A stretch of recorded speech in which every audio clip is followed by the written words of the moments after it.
I think just sitting here, I've learned something, but I always think I need 2 whiteboards in my office when I'm doing messaging strategy going forward of writing 2 different messages outside, inside.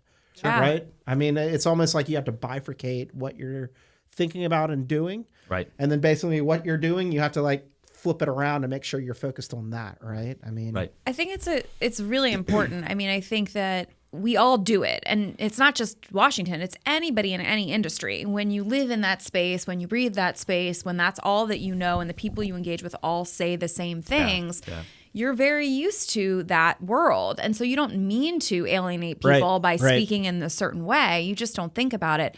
You know, one of my favorite stories is however many years ago, I was going live on Fox News, and I remember my PR person at Twitter said to me, "You're really good when you talk about the platform, and you generally do it really well, and to the lowest common denominator." And when I say lowest common denominator, I don't mean it in a negative way. I just mean remembering that Fox News is going to go all across to everybody that lives everywhere. Right. And most of these people probably don't use Twitter. So you really have to talk about it in a really basic way.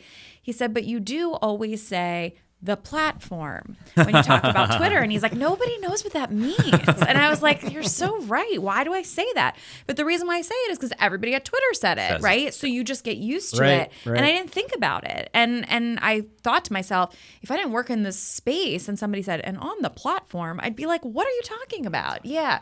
So I do think it's like, it's forcing yourself to get a little bit outside that space. Sometimes I think it's really important to talk to friends or people that you know that don't work in our world. Try to explain something to them and see how they ask questions and where they get confused.